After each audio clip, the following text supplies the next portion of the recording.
A few moments later. Y'all like my hair? All right, here we go.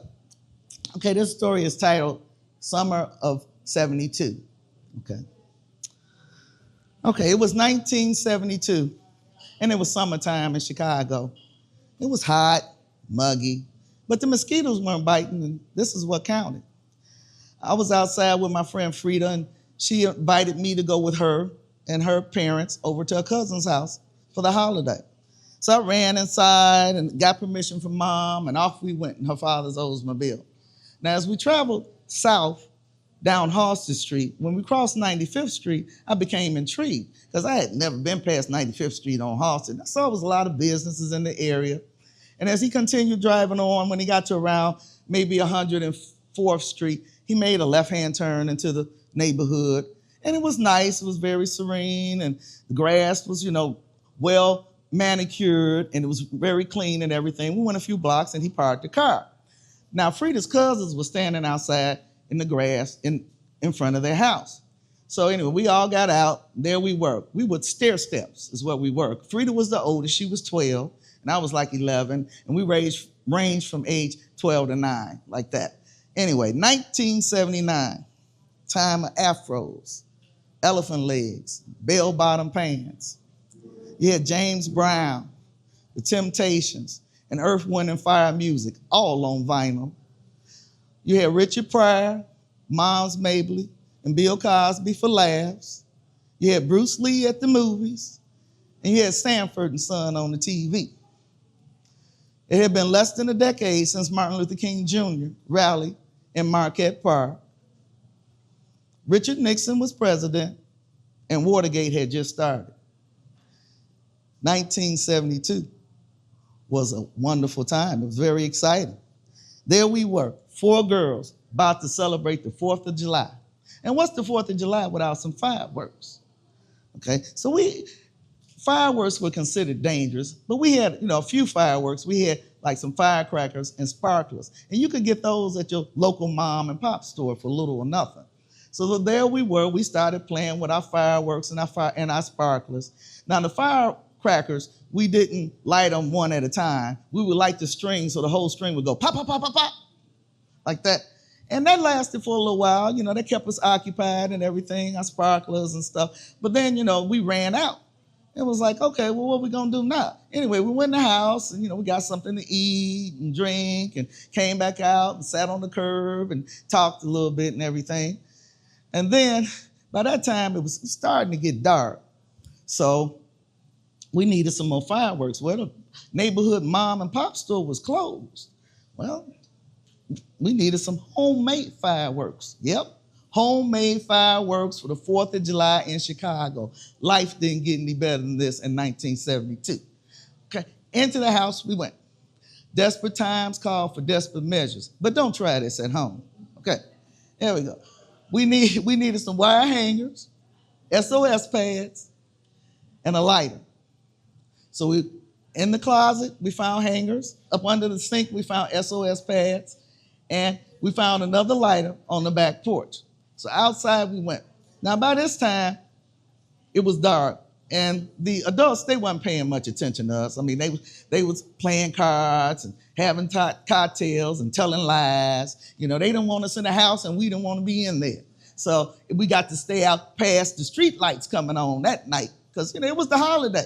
So we was outside in the street, playing, getting ready to play with our fireworks. Now we got the hangers, and all you had to do with the hanger was take it and bend it like this. And then you took the SOS pad and you put it on the end. If I can get it in here, but you all get the point. You hook it on, and I can't get it in here, but you hook it on, and then you take the lighter and you twirl it. Take the lighter, you light it, and you just twirl it. And you had instant sparkles. Okay, so there we were, 4 girls out in the middle of the street playing with our fireworks, right? It was dark, like I say, by this time, and a car would come past me by every 20 minutes or so. So there we were, and we just twirling, working our fireworks. I'm just out there playing with mine, and it's going, and we kept reloading them. the pad was one pad after another. And then finally, the surprise came. My pad had flown off. But where was it? It was in my big, beautiful afro. One of Frida's cousins, yeah, it's in your head. You're on fire. So they all come running over to me, trying to get it out of my head. Now, by this time, it's dark outside, and you can't tell the pad from my head. And you can hear the hair grease just sizzling in my hair from the pad and everything. And it hold still. We can't bend down. We can't get it out. Yeah, so finally, we get the pad out, and we go running into the house to tell the adults what had happened. Well, good thing it was the end of the night, because we ended the party, okay? Frida's aunt, she washed my hair over the tub, and then she cut it down some so I wouldn't look so crazy. Sorry. When the four of us got back in the car, it was quiet on the way back home. And when I got back home, I had to tell Mom what happened. Mom, I'm home. So there I am standing in the kitchen of our apartment. And my mom comes in and she looks at me and I look at her, my head drops. I said, Mom, we was playing with fireworks and my hair caught on fire. Frida's aunt,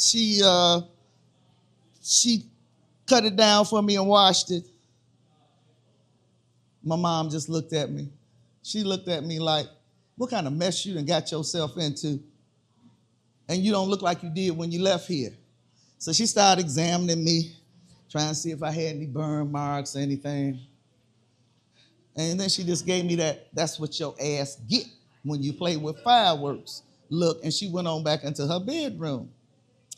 Well, I went on in the bathroom because I needed to get in the mirror so I could see what I was really looking like, and everything. And this short hairdo, it wasn't looking too bad.